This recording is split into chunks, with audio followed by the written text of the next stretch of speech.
Good afternoon, everyone, and welcome to AmToy Dialogue Series 1, Session 4.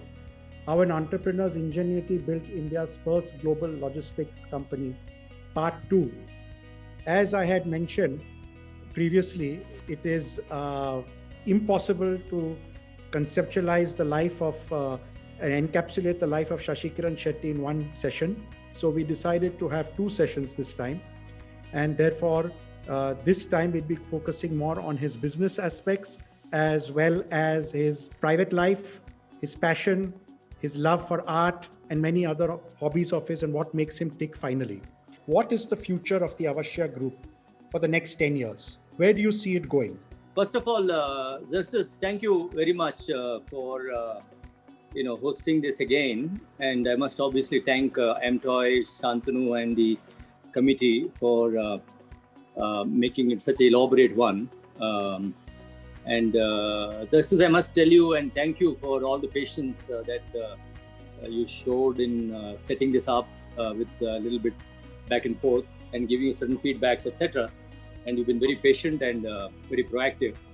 And your ability to interview is extremely good. I don't know whether you got some training somewhere. No, or not. No, not at all. It's just a passion. And it makes it easier when I'm interviewing someone like you. That's great. So next time I know who to call. Yes, by all means. Yeah, good. Thank you. So, about your question about, what's the future for All Cargo.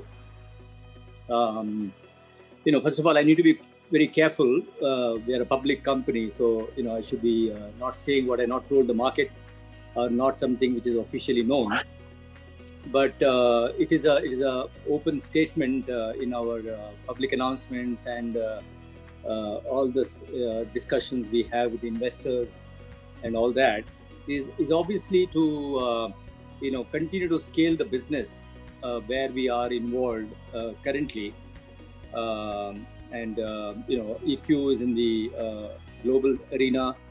All Cargo and Gati are in the Indian arena.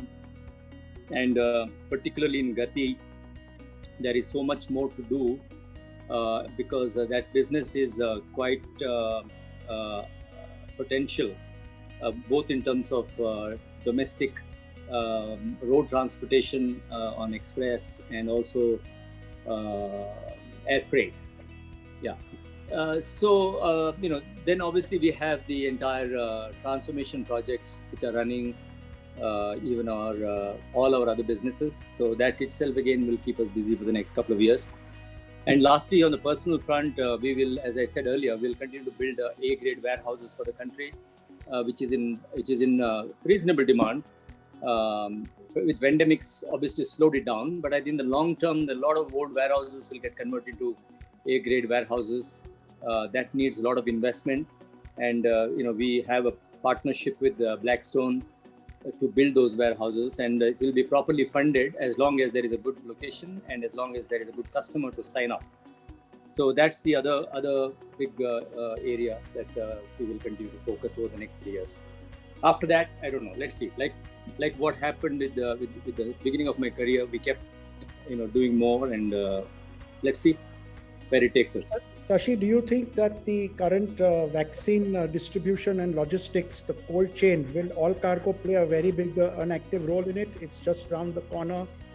It's already here, some people say.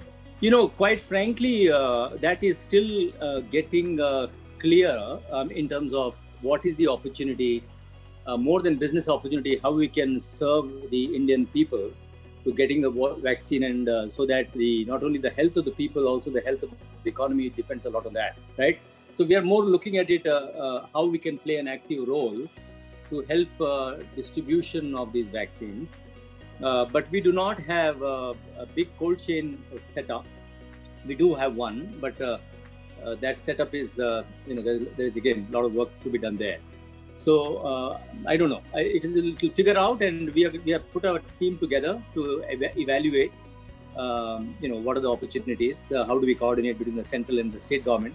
Central government plays a procurement role, and the state government apparently will do the entire distribution. The state government is somebody who we have to deal with. Yes. I don't know the opportunity today. Let's see. We are working on it. Okay, good. So, I mean, because it is going to be one of the largest mass vaccination programs the world has ever seen. And it not Yes. only involves domestic, but we are going to be the factory for the rest of the world. Not only inoculate the second Yeah. largest population as well. So it's a huge opportunity for someone of your size and dynamics to capitalize on it, including the exports of it eventually, isn't it? Yeah, absolutely. You know, we are looking at whether some of the logistic parks can be coexist with some cold warehouses. There is also a requirement of movement of hand gloves and the injectable materials and many other things, right? So it's not only the vaccine. There is a lot of other things that will go along with that. Okay. And to add to that, like you said, there is a lot of exportation that is something also we'll have to figure out. Great. So my next question now is moving a little beyond business. As you say, I mean, everyone gets satiated after some time. When they've achieved something in life, they want to take it easy. They want to take it complacent, a little bit, enjoy their money and their wealth. But in your case, the story is slightly different. What keeps you ticking and motivated? How much more? What is your desire to see, and how do you keep yourself going? I think there are two things. One is the responsibility of building something and providing employment for so many people, and the promises that have been made for the your shareholders in general, including my own holding in the company. So you can't run away from that. No matter how much you achieve, you got to have either you or somebody like you or somebody more people that is required, which are obviously we have. Obviously, there are a lot of people in the company and a lot of very senior, very capable people in the organization, and and I'm what also keeps me going is about beyond wealth creation. It is also the fun of being in the middle to make a difference, right? I enjoy when these ideas come and engage people in a conversation and convince people that my belief and my ideas and my theory is actually appreciated by the people, and they take it there and implement. Not just because I am the boss, it is also because the dimensions from which we, not only me, it's not only about me, the many other people in the company, and also in many other business houses, the people who are in this room as well, right? They all make a huge difference. That is why they are called leaders. And that leadership, it creates beyond wealth, right? It creates employment, it creates income. So you pay taxes and you help environment, you do the work for the society, and you develop younger people for the future, and create a certain amount of pride for your own country and for your own people. So there are many things that goes with it, and the people who are near to you, they feel very proud about it, and when I love to see that expression on their faces, that energizes me and also ticks to a large extent. I think you need to know how to live your life, no matter how much one achieved. So for me, there are stress, obviously, and nothing comes free, right? With all the fun, there is also pain. There's no free lunch. You're absolutely right. Yeah, absolutely right. Anyway, I think you have made us very proud, and you have really made a statement for the Indian logistics industry. So congratulations on that. Moving on, everyone does. There's a lot of people have accumulated wealth over the years in various spheres in their businesses. Very few have learned to give back, but you have, through the Avashya Foundation run by your wife Aarti, and you have made rapid strides. We see every year that Adarsh makes a presentation in the daily EXIM daily or the daily shipping awards, and gives a little synopsis on what you all are doing for rural development, etc., in and around your areas. Could you elaborate a little bit on that? Because it's so important today to not only enrich yourself, but enrich your society around you. Only then can you really build the true sense of wealth creation. So can you elaborate a bit on that, please. Yeah. Along with doing the CSR activities, we're also been very successful and very happy that we created a lot of like-minded people within the organization. So the CSR work in our organization is not just about spending money on certain patient or certain student or certain sports activities or what have you, right? It is also inspiring your people and making a change in the people and providing certain amount of avenue for your own people to participate and become a better human being. Everybody loves to give, and giving itself is a great pleasure, right? And particularly when it is helping somebody who's in need and who needs the support and needs that motivation, needs that dignity, right? So in our organization, there is, I think, over 100 people who are inspired by this and participate in some of the projects which the company is undertaking, right?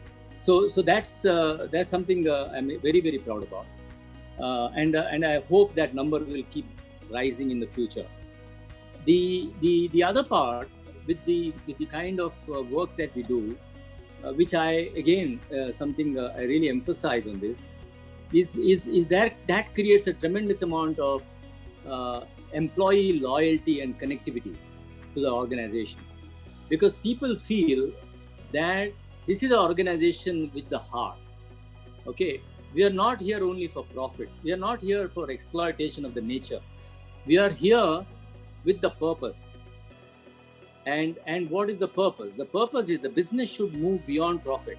And now if you see, most big organizations are already treading the path of ESG, environment, safety, and governance, right? Absolutely. Yes. So these norms will eventually come also. So we always like to be ready with what is the purpose of All Cargo beyond where we are today. And it is also very important for me that we institutionalize the organization. I keep talking about institutionalizing, because institutionalizing can only happen if you professionalize, right? And if you empower. So sorry to interrupt, but are you saying that you want to separate ownership from management eventually?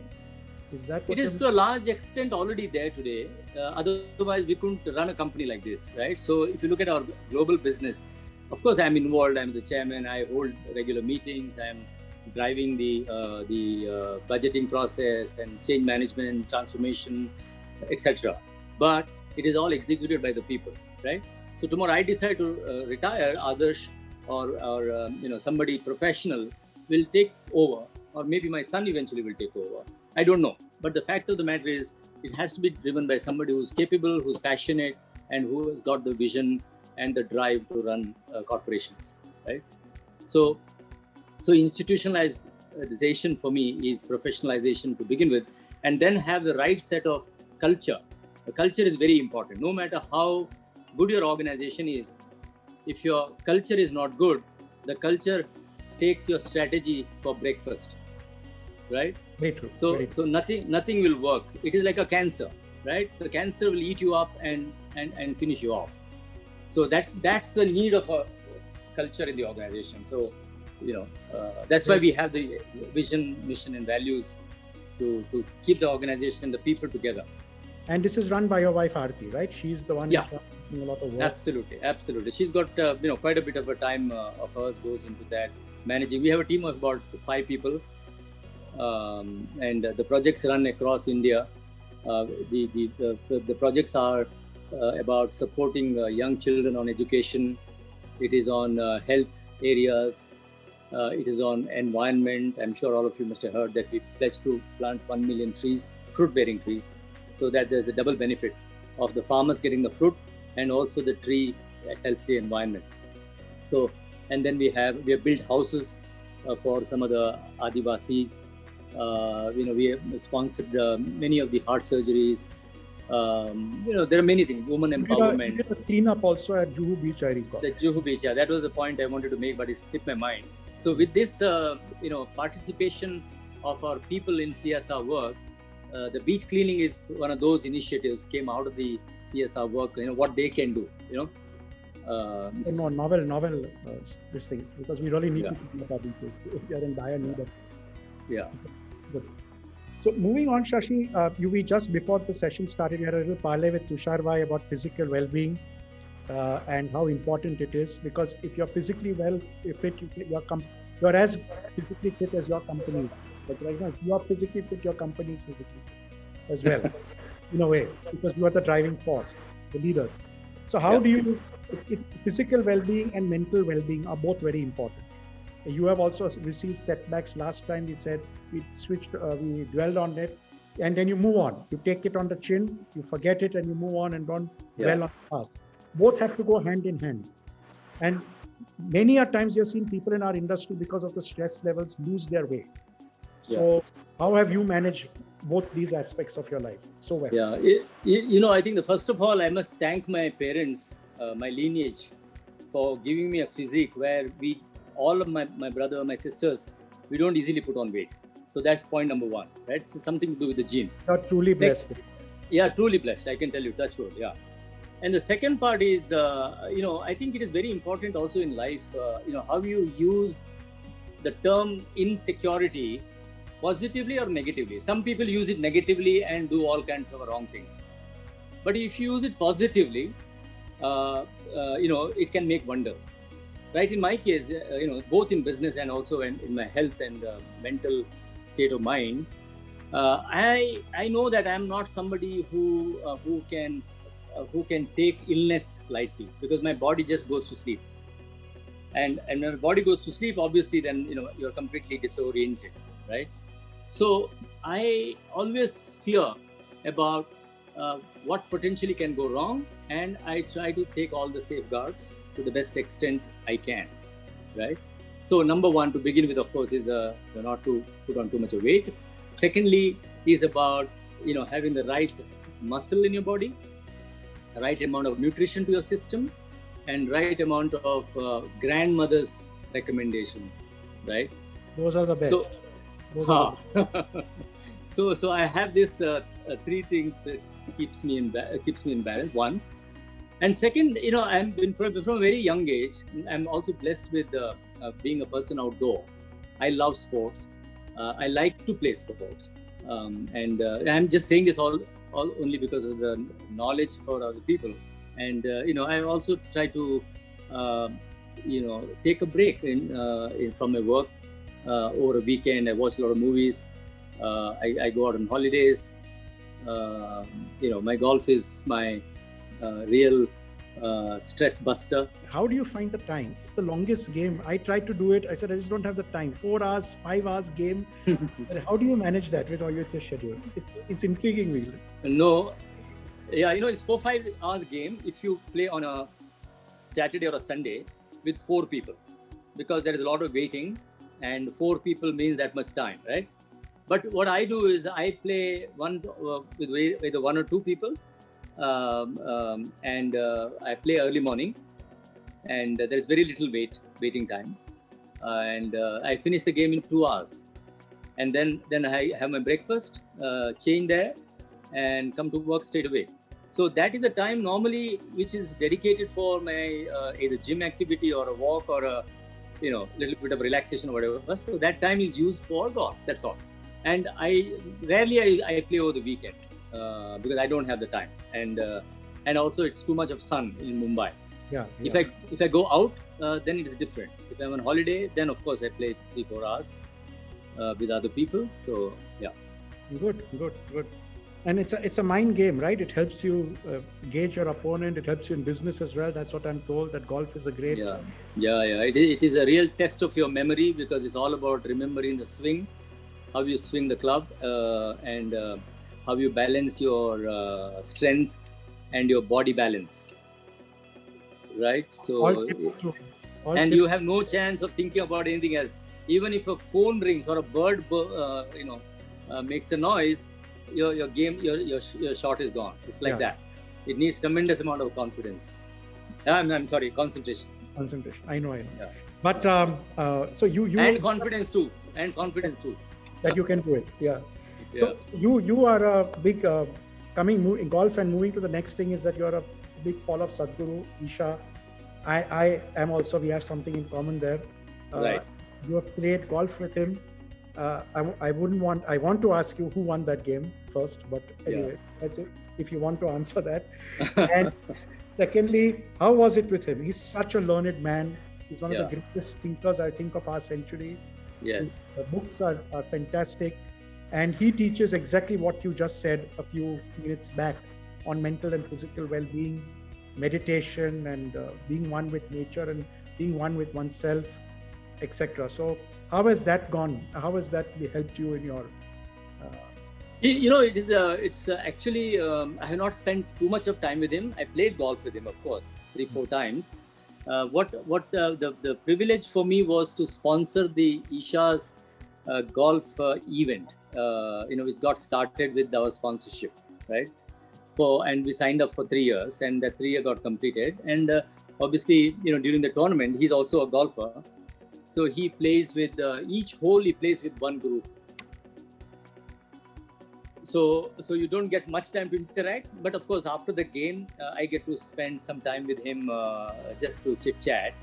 But you will be surprised that I've never visited Isha Ashram, although he invited me several times. But I haven't got the opportunity to go there yet. I believe it's fantastic. I also want to go, but the pandemic has put paid to that. Yeah. No. It's in my bucket list. It's in my bucket list for sure. And it is a great guy to interact with and take his thoughts and blessings is outstanding. And I mean, how he comes up with answers to all questions in such convincing way. And on the spur of the moment. On the spur of the moment is incredible. And he's got such an influence on the corporate world. Clean influence, and also he's got such an influence with the children of the schools that he learns, and I think that school is going to create a lot of heroes for our country and for the world. I'm convinced of that. He's a trailblazer in the real sense. He's a trailblazer. Yeah. I hope he will succeed in converting this. Restoring the rivers of India by doing those plantation. I'm a big believer in that. I'm going to be a big supporter as well. Whenever he starts it, but he started it, but I don't think it's moving in the traction in which it should have. He's raising funds because even in my own small way, I'm trying to help out, but in a very small way. Right. He has started it, no doubt about it. Okay. Yeah, I know he started, but the traction. I'm talking about the speed. It's not what the traction is. Yet. It's not about the traction. That's my point. There's something must be wrong there. Yeah. So besides golf, Sadhguru, you're also a very avid art collector. I see a lovely painting behind. We talked about it for the Raza, and we've talked about it before the event. So tell us a little about your art collection. And is it from the point of view of an investment? Is it from the point of view of love for art? A little bit of both, or what? Yeah, it is about, first of all, decorating your wall and the aesthetic of your room, right? To begin with, and then art is such an interesting, such a deep subject, such intriguing matter, right? What appeals to me may not appeal to somebody else, and sometimes you can't explain, what it is and why it is valued so much, why somebody is so much better than the other. I think there's a whole science behind it, and there's so much to learn about it. Both art and wine, right? Even wine is something very mysterious to me, right? And so, obviously the interest started from the time I was doing my offices, doing the home and, other real estate, and, working with the architects and working with friends. Like one of the good inspiration for me in art again is our friend Dinesh. He's a true art connoisseur. The connoisseur. And also I have another friend called Mr. Vijay Choradia. Okay. So he and his wife are very ardent art collectors, and I have many other friends. And they introduce me to some of these artists, and I go for some of these exhibitions. I get the invitation, and then we interact, and then we see, then we talk, and then So then you make a choice. But I'm not such a big collector, to be very honest. I should be spending more time to collect. So art is not necessarily only painting, as you know, right? There are a lot of other things. And yeah, exactly. So there's a lot of other modern, items you can also place in the house. So me and my wife both are very passionate about it, and we spend time collecting those things whenever you travel abroad or otherwise. But you believe in the Western art as well? Have you done any Rembrandts or Caravaggio? No. I don't have that kind of a money, my friend. I wish. Yeah. And I'm not one of those to splurge. Yeah. Live beyond my means. Live beyond my means. Highly inflated. Sometimes the figures are just mind-boggling. Yeah. I think only the sheikhs and the mafias can afford them. Really. Exactly. And I don't even understand that. So let's be very honest, right? So good. Yeah. So coming to the you bought an iconic property a few years back of Yes's Superstar. Yeah. I had the privilege once of being invited by you there as well. Rajesh Khanna's Ashirwad. And so you were a fan of his previously in this thing, you bought it, or was it an opportunity which came along, it's a fantastic property overlooking the sea? So what inspired you to go for it? Yeah, the story is, firstly, I was a big fan of Rajesh Khanna, and I am a mediocre singer in my younger days, and I used to. Yeah, and I used to sing songs in the college and during my younger days, standing in front of the mirror, like a bathroom singer. I used to know by heart all the Kishore Kumar songs, and Rajesh Khanna was acting on those songs, and so that's that part, right? And obviously at that time I never ever imagined that I could one day will buy my hero's house. So that's never happened. But this house is a gift to my wife. Wow. It's because to be very frank, because she wanted to live in a bungalow. I'm not so much of a bungalow person, but now I love it. That's a part. But for me, a building is where you can do sports, you can meet people, you can have a party with your neighbors, you can make friends in the building and all that, right? So for me, it is community living, what I always did. And I was to move into a house in South Bombay, but that got into trouble. So that's how we started looking for. It still is. My office overlooks that building. Oh, does it? Yeah. Don't talk about it. Yeah. So then we started looking at a place, and a friend of ours brought this proposal that this house is available. And it was not out in the market. It was sold by a wealth management company. Okay. So then we decided to go and take a look at it. And then I met Akshay Kumar, and we had sent proposals back and forth a little bit. And then finally I went and met him in his house, and had a nice cup of coffee and a good chat, and then we closed the deal there and then. Great. Fantastic. Yeah, and that's how it happened, right? So, and we always knew that we were not going to live in that building, because the building was in a very bad shape, right? So it was old, it's unused, it was like a godown, and it was not planned also in a sense that you could plan it now. Yeah. And it was only ground plus one. You won't have a massive ocean view. Right now it has got all the full ocean view as we've gone higher, right?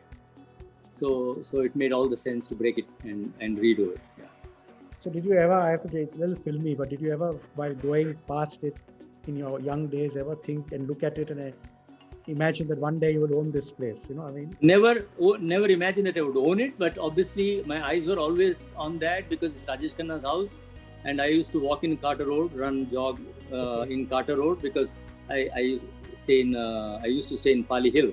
Okay. So coming to Carter Road was always a joy, right? And watching his house, and sometimes he was coming out and waving at people. So all that I have seen, of course. Yeah. Okay. May it bring you also as good fortune as it did him, and fame and fortune. Yeah, I hope so. The better part of it. Better part. I was going to add that.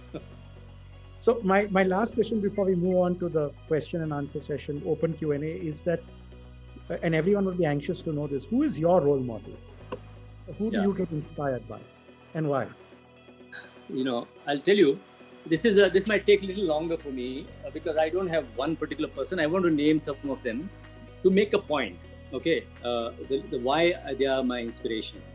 To begin with, Mahatma Gandhi is my greatest inspiration because he is the one who brought dignity for our country and to the Indian people, and he stood against exploitation. Very true. So that resonates with me, right?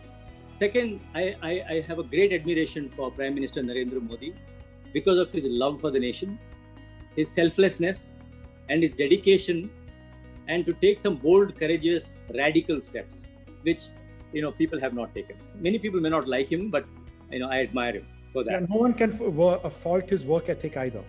Absolutely. No one can fault it. Absolutely. Even if most biggest detractors cannot dispute that. Absolutely. I love the founders of Tata Empire because of their long-term sustainability status situation and also giving it back to society, right? So I admire them for that. Mukesh Ambani is someone I really admire because he thinks so big and he executes brilliantly, right? So I really hats off to him for that, and he made India so proud. Of course, there are many people may not like him as well, but that's what it is. I like him for that. Warren Buffett for the tremendous respect that he has earned in the financial markets in the world, with his value picking and his business acumen, simplicity, and the passion and energy in this age as well. What a personality. And his simplicity. He still lives simplicity is incredible. We live better lives than him. So and all these resonates with me. Bill Gates, because of his second innings, which is as good as Microsoft, building Microsoft itself. I don't think anybody has done what he has done, building a company like Microsoft, and then repeating his his work related to his foundation. He and his wife, both. It's the largest ever foundation. No one has given away as much as they have. They've even beaten the Rockefellers in that, giving back. Yeah. Incredible. It's amazing. And also I respect his whole thing about creating such a massive customer stickiness. We may not like Microsoft, but we have no choice but to stick around. Absolutely. And that stickiness can come only through continuous improvement. You can never take it for granted, right? And obviously for Jeff Bezos, for leveraging an opportunity, what he has created, from selling books to selling everything. Online. You can buy even a screw from a screw, barring cars, I think, and alcohol. I think he's pretty much covered everything. Anything you allow him to sell, he will sell, right? Correct. So it's unbelievable. And the logistics thereof of getting it delivered in the most remote. And change the entire paradigm of logistics and buying experience, right? And lastly, of course, there are so many of them. I'll come to that. And Elon Musk for being such a creative, courageous, and innovative guy, right? And what he has dared, he disrupted the whole automobile industry, and he disrupted the entire space agencies. It is unthinkable. A revolution. He has actually created a revolution. Unthinkable in scientific field, right? Absolutely. So there are so many more, but if I can add, there are so many people who inspire you if you just look around and observe. Correct. It's your own children, or it could be your own employees, it could be your own brother-in-law or sister-in-law or wife, mother-in-law. There is so much good that is there around you. Many times we look only for outside for famous people. Yeah. You don't have to, right? You can look at heroes. Correct. Yeah, exactly. So there are these are the things that, I have some. As I always say, I have some extraordinary people and extraordinary human behavior and conduct and capability. Just to name, one other person, I'm so awe of, a gentleman called Jatin Chokshi. He's our CFO. He's so sincere, so honest. We are truly blessed with people like that. You're fortunate, very fortunate. Yeah. So that was my actually last question to you, that anyone from our industry in the past, or anyone who has been your inspiration? Anyone from our industry? All told, it could be now, it could be before, it could be when you started your career, someone who really you looked up to. You mean in India? Yeah, in our Indian logistics industry. Okay, yeah. No, I may be a little biased in saying this because he's my very dear friend, very, very dear friend, Dinesh. Yes. I was going to take his name. I'm not surprised. If you talk about Dinesh, he may not have built a large business empire, but he is a very highly dedicated, very honest, very open, and someone who has a flair for life. Yes. And and he's a great person to connect also with the people. Very true. Yes, of course, I also have a lot of respect for Tushar for what he has done in his business life, and many others. I don't want to take one name and then. No, of course not. But the Batras, Mr. Puri, Mr. Kotak,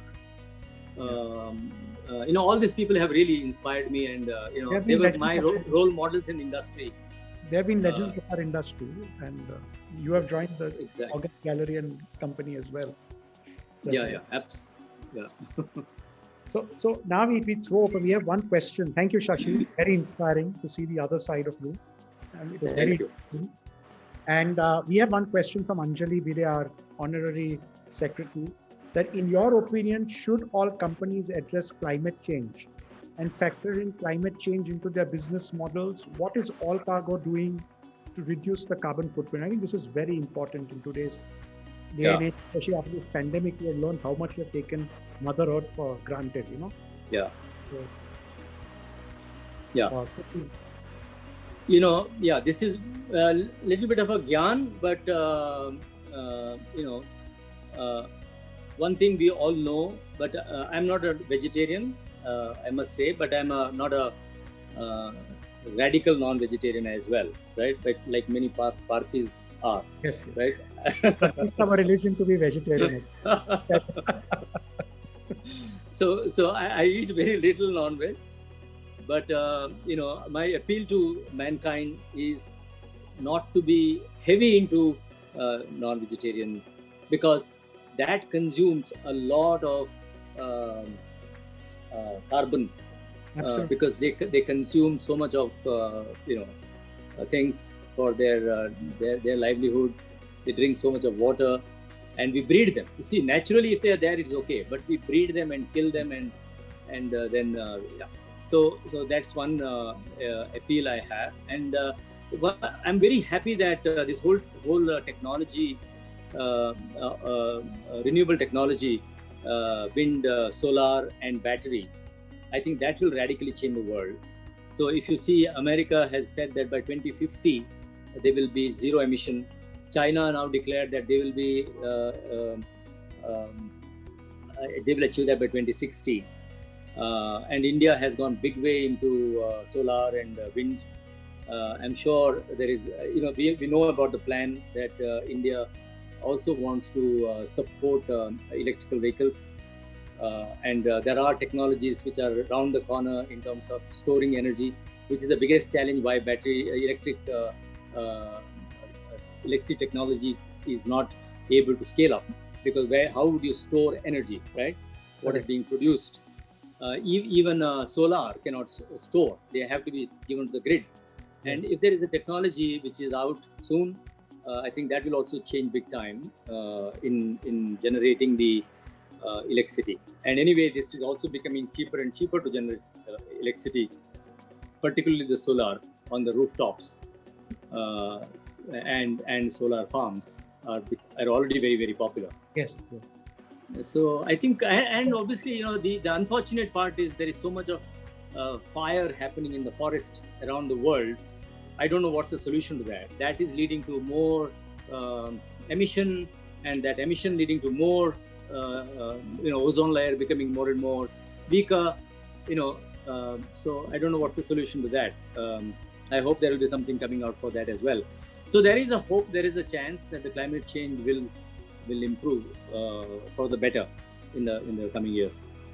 And All Cargo is playing some role in this in any way? Like I said, very small role. One is about the tree plantation, what I spoke about. Yeah. And the other is, we are trying to be as efficient as possible. Not to make sure that the containers don't go understored, right? The productivity in the offices are high. Save energy to the best extent. Talk about it at least. Use paper less as much as possible. Automation, do it as much as possible. So all these little things will contribute for. It's always every drop counts, literally. Yeah, very true. Exactly. Yeah. So your friend Tushar Bhai wants to ask you a question. So Tushar Bhai, go ahead. I've unmuted. I have to be very careful. This guy is so smart and so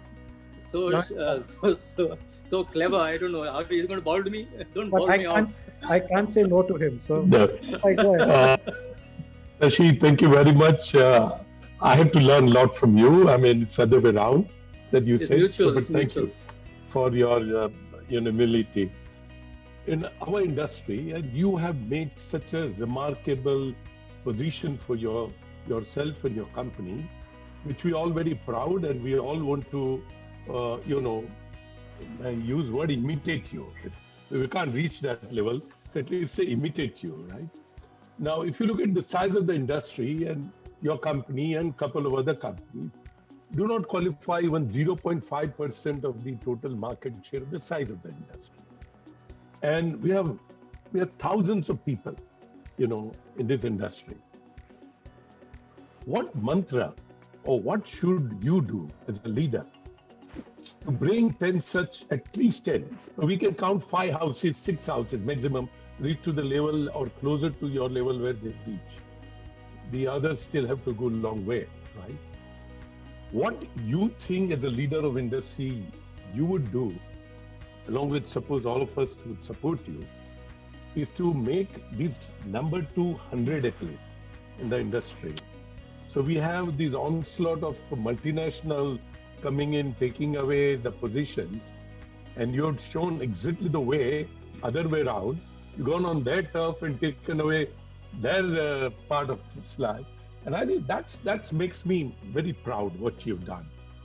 How we can achieve that 100 number as an industry, as a society, as a comradeship, as a community, take a pledge that 100 of our entrepreneurs bring to that level and bring them up within the industry. You have any ideas how we can go about on that? Be it value addition, be it help them, especially like Kachis, okay? A Kachi community will help their other brother entrepreneur. They'll give him money. They will deal only with him. They'll buy only from him, and they will sell his product, whatever may be. I don't know. I don't want to sound more as a cartelization, but at least as a comradeship, it is our duty.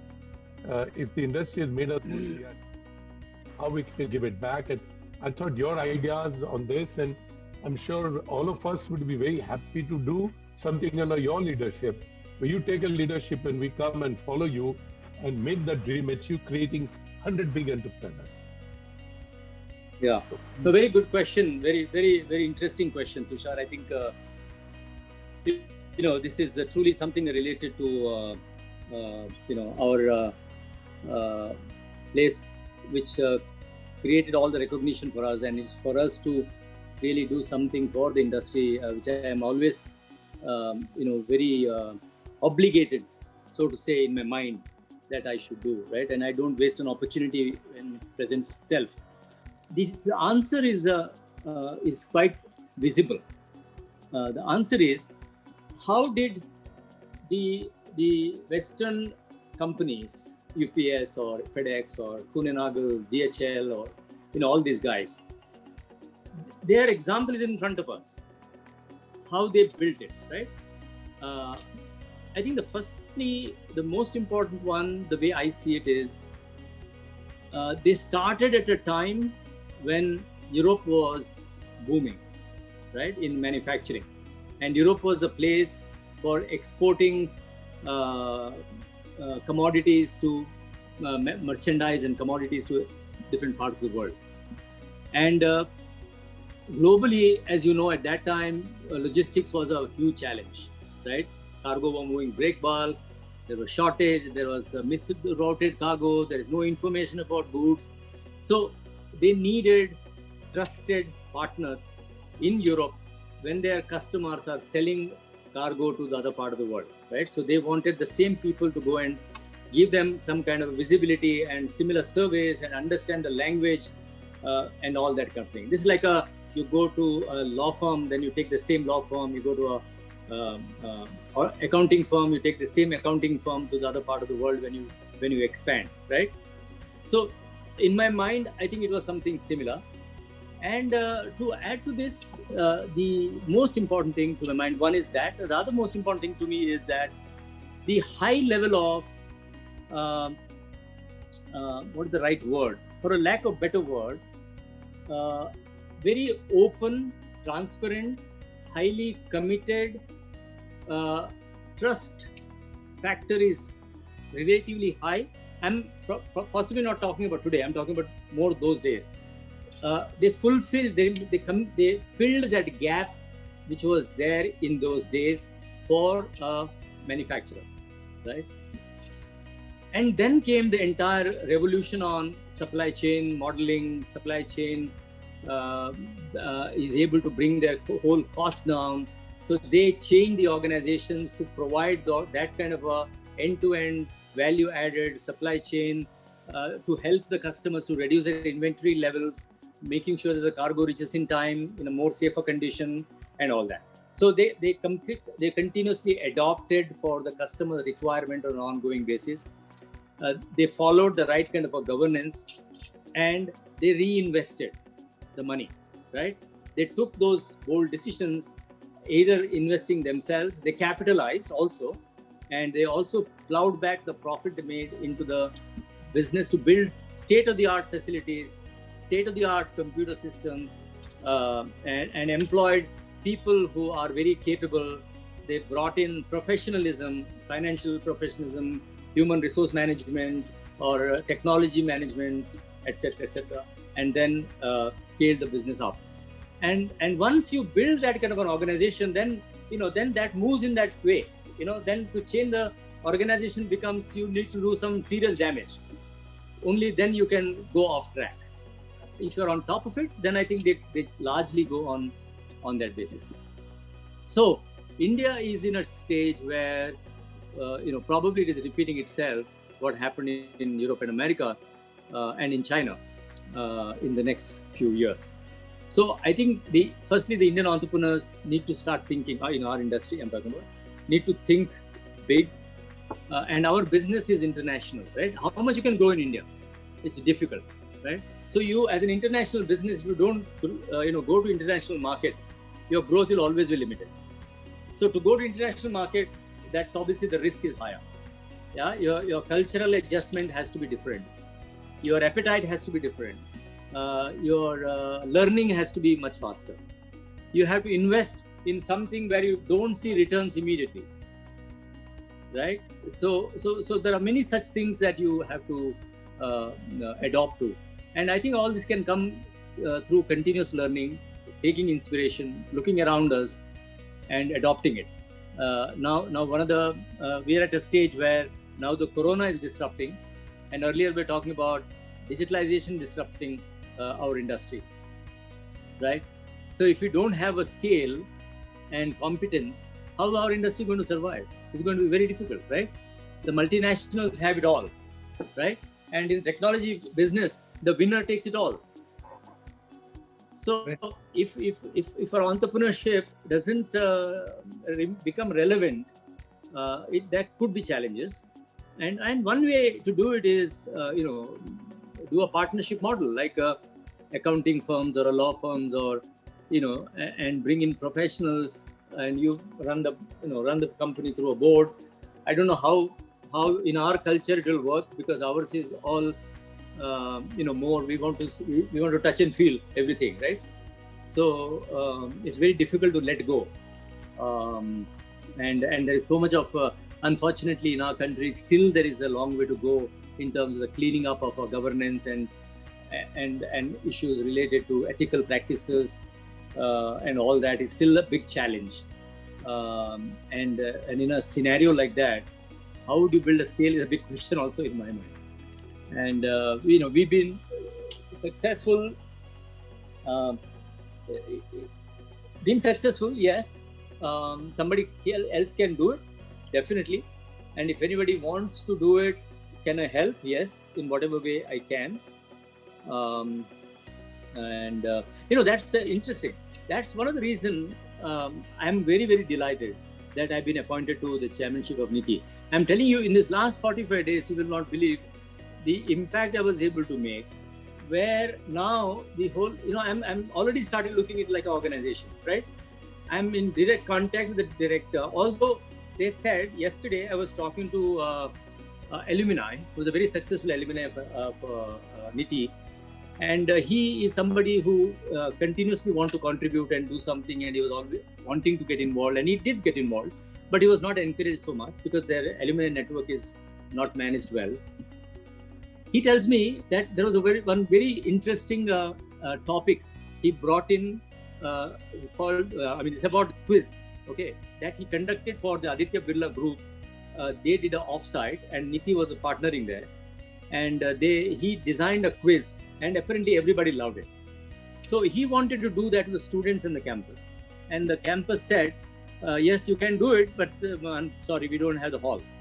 The hall is there, but for the sake of giving a hall, such an interesting program was not done for the students. But that's one example I'm giving. But what I'm saying is, wherever you put your hand, there are so much of opportunity to change and improve, right? And develop. So I'm only hoping that I'll be able to make a big impact. The initial indications are good, but the important point is, last time, I don't know whether you heard my conversation, I said that NITI can really partner with our industry, and it's a great institute, and it is for supply chain and logistics.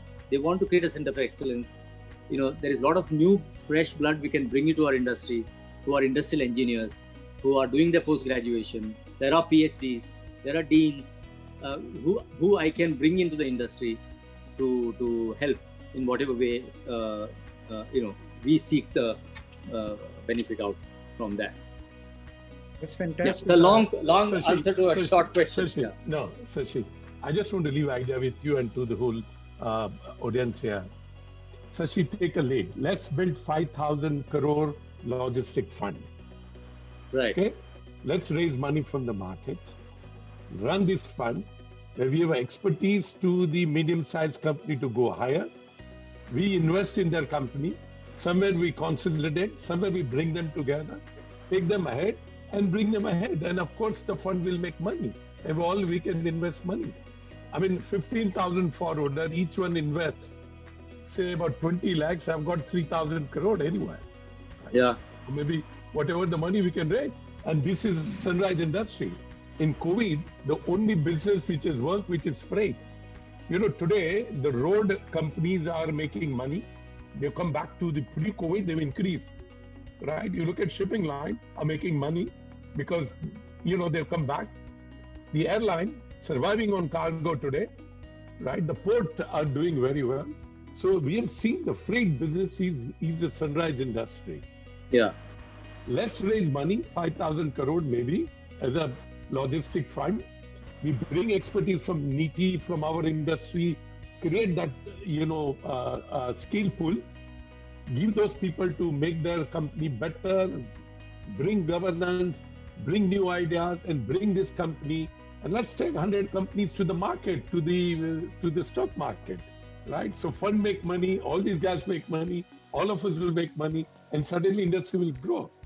Yeah. No, it's a great idea, a great incubating idea, which needs to be, discussed and structured, right? Yeah.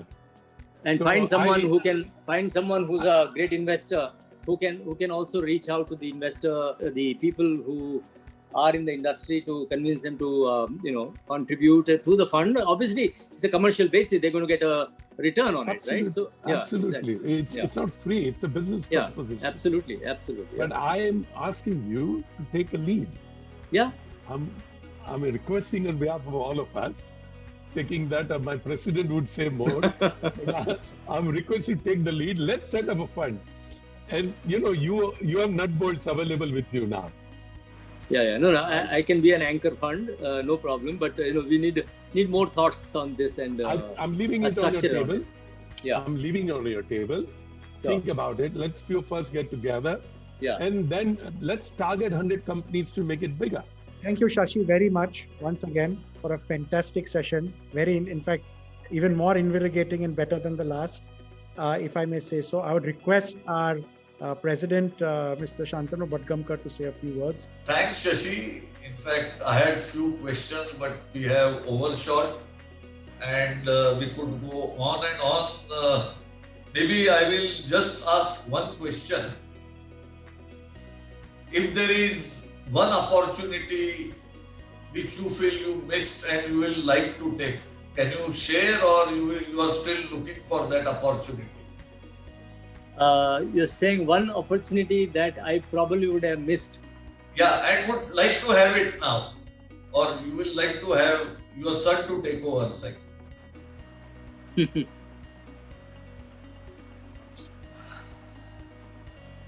I don't know whether it is right on my part to say it, but when we had two portfolio companies with Blackstone, that is All Cargo and GDL. Okay, so there were discussions about merger of these two companies, and there clearly, if that were to happen, we would have ended up with a majority shareholder. And we did also buy 10% shares of GDL at that time, which is public knowledge, right? And then somewhere down the line, I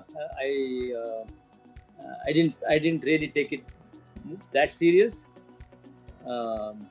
So then we sold the shares, and then that conversation didn't really. I mean, the conversation went on, but it didn't really got done. So otherwise, we would have been probably one of the big rail operators also today. Something which you very successfully did with Ecoline. Yeah. In similar circumstances. That's right. Yeah. Great, Shashi. It was a very inspiring talk. I always had great respect. I have been fascinated by the first generation entrepreneur, and when someone hits the glass ceiling, you are of course in awe. And your life and your chat was very motivating. I'm sure there was a lot of motivation because you are older than me, I dare say that, and still you are so hungry. And probably at our age to be hungry is difficult, so it's inspiring to see you motivated. There was learning, and more importantly, there was a lot of unlearning also. So I think Xerxes, we made a mistake by having two in the series. Maybe we need third because Shashi has so much to share. Maybe after a gap we can have third round with him.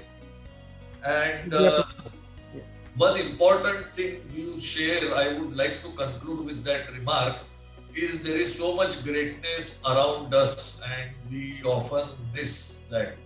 So that was a very profound and very strong thought. So thanks, Shashi, for joining Amtoy Dialogue, and we always have been proud of your friendship, and the names you took of people you are inspired are so big.